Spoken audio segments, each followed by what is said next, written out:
The next 5 days I'm going to spend on this cruise ship, the Norwegian ESCAPE. I was among the first groups to board the ship here in Barcelona, and the check-in process went quick and smooth. And after a few minutes I was on my way onto the 9 years old and 326 meter long vessel that can hold a maximum of a bit over 4,200 passengers. This massive ship is going to take me to Rome this week. Since my solo traveler stateroom wasn't ready yet, I went up to the 16th floor to grab a coffee and enjoy the view of this bustling cruise port.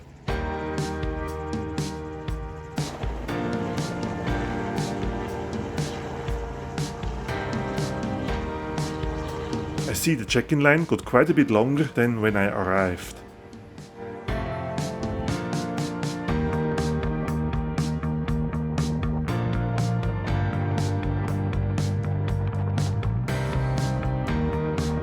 A lot of sun seekers are already out and about on the pool deck and pool bars. I might join them soon, but I don't want to miss the departure experience.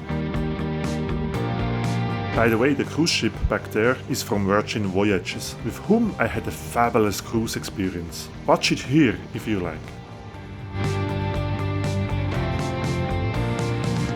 Finally, we are on our way. The ship parade along this long pier in Barcelona is quite a sight, as you will see now.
Since I'm traveling by myself on this cruise, I booked a solo traveler cabin on the 12th floor, a so-called studio room, in the studio section of the Norwegian ESCAPE that has its own lounge to meet fellow solo travelers.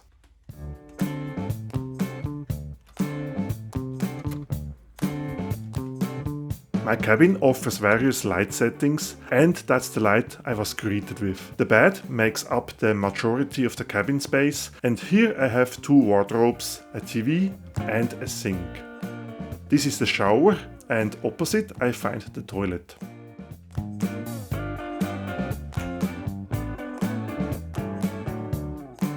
That's it already. A fairly small room, but just fine for one person. This one here I couldn't open, and I guess it's not meant to be.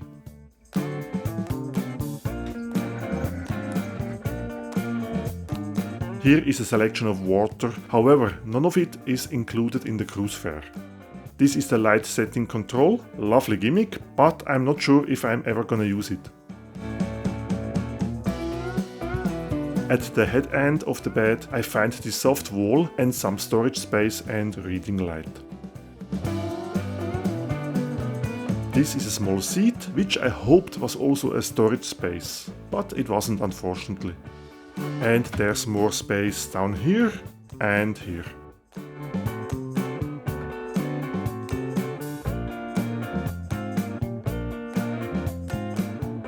The window here isn't a window. Depending on the setting of the shades, you get some blue sea feeling.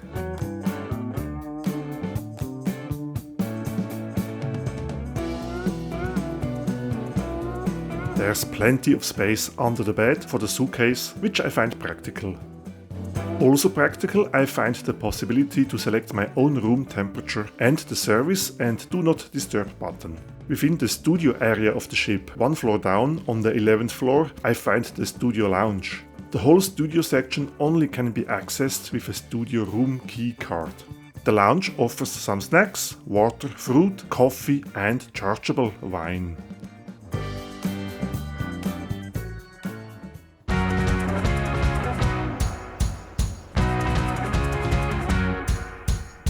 A Norwegian ESCAPE speciality is the outside lounge and restaurant area on deck number 8 called Waterfront, stretching along about half of the length of the ship. A lovely place to relax and enjoy the sunset, and it's much less windy than I have expected.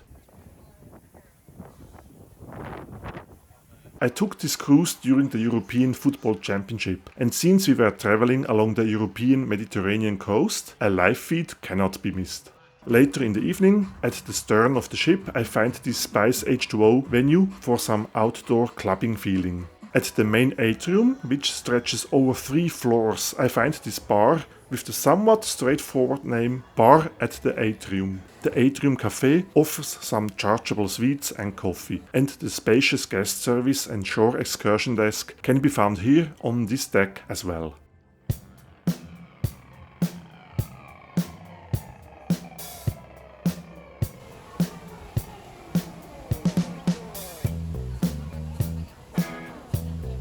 On board Norwegian ESCAPE you can experience dine and show in the Supper Club.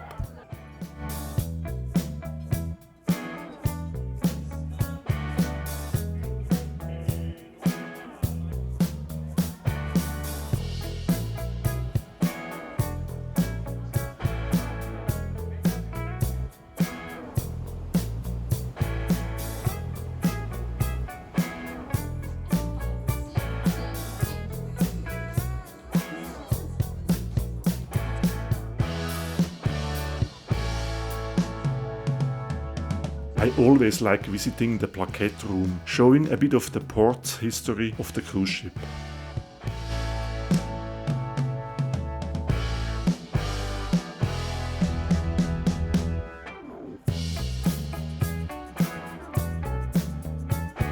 And of course, there's no NCL cruise ship without a large main theatre. Oceans is the onboard Irish pub, which I saw the first time on board Norwegian Epic about 12 years ago. It's an à la carte venue included in the cruise fare.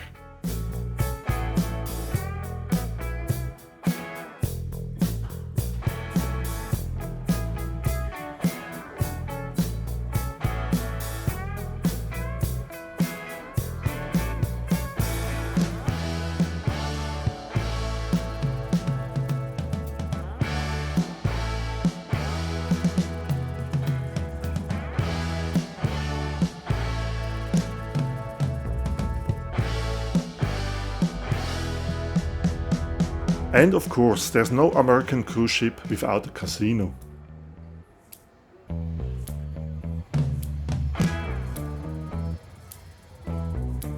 Finally, a trivia where I can excel.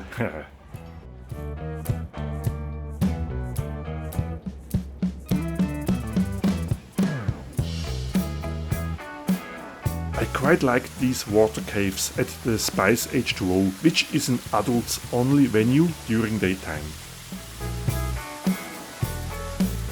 Of course, there are also a few internet plans on board Norwegian ESCAPE, but $15 for 15 minutes of internet? Are they kidding? But it seems like an error to me, since the description says free plan. Well, I didn't want to pay $15 for a free plan, so I can't say much about the internet connectivity aboard Norwegian ESCAPE. By the way, despite being an NCL Gold status holder, I received so far 0 benefits, except some discounts for onboard purchases. Not sure what the goal of their loyalty program is.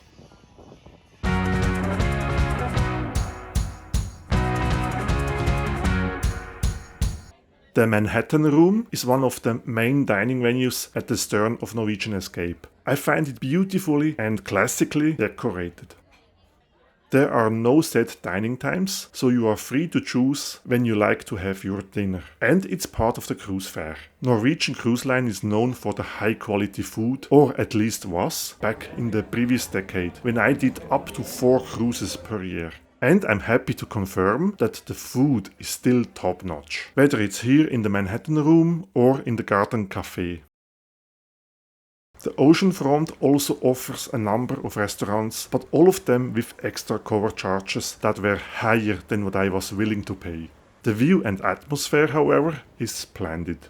The Garden Café on deck 16 was my go-to place for breakfast and whenever I felt like having a quick bite. And I would even go there for some editing work.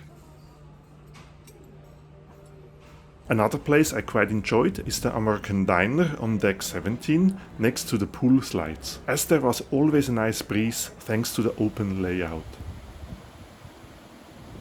2 other included restaurants are the Taste and the Savor on deck 6. These ones I would visit with closed shoes for dinner.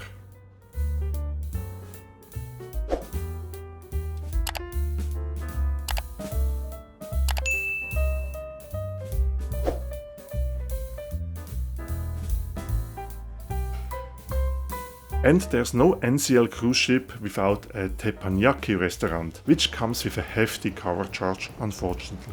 Le Bistrot is another chargeable place, inspired by the French cuisine. For breakfast, there's another option beside the Garden Café, and that's the Oceans pub. No cover charge there. The Food Republic was another quite unique dining option. Unique in the sense that each table is equipped with a screen for purchases. La Cucina, yes, you probably guessed it right, is the Italian place on board. And the list of dining venues goes on and on. Even if I was willing to pay for the hefty cover charges on top of the already very pricey cruise fare, I would not have enough cruise days to try them all.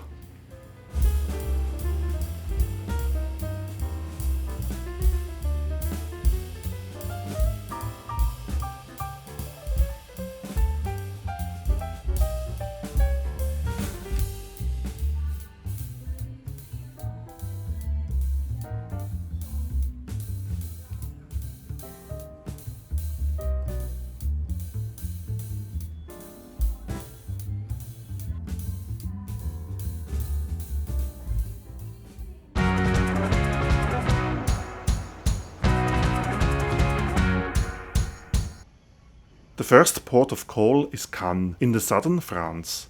There isn't a port large enough to handle our cruise ship, so a tender boat shuttle is the solution.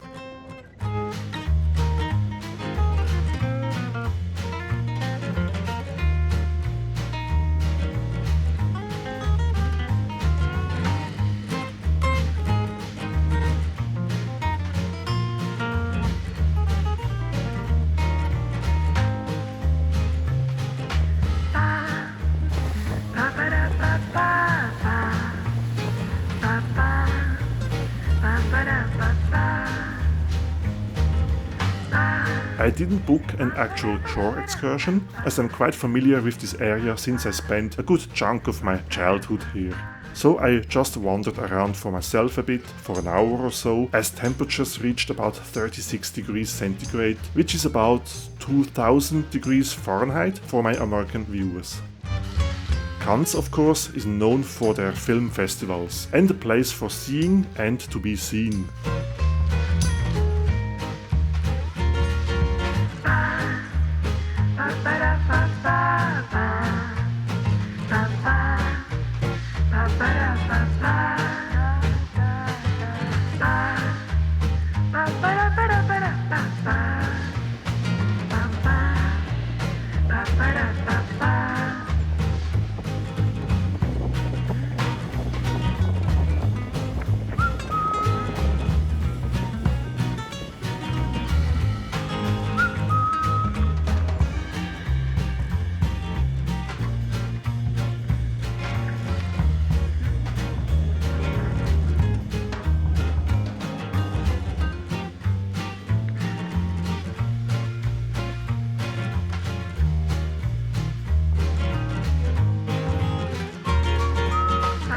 The next port of call is Livorno, where we docked in this industrial port. This was my chance to take the shuttle bus into town to finally get the long overdue haircut. The remainder of the afternoon I spent at the air-conditioned garden cafe for some editing work. There's quite a lot of ship traffic here, which I find quite interesting. After aviation, ships are my second passion, so I'm in a good environment here.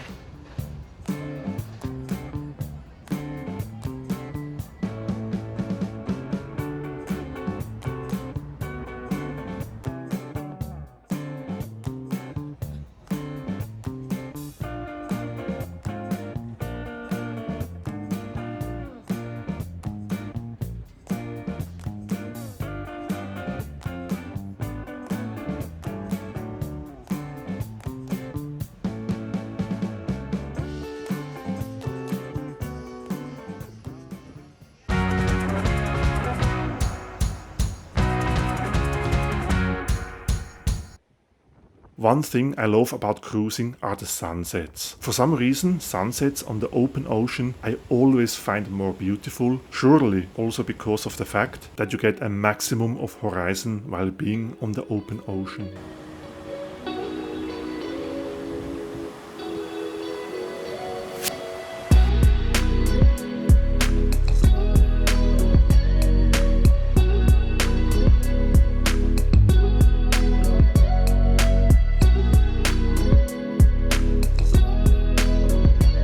I hope this short cruise review you find useful, and please consider subscribing to my channel and leave a thumbs up.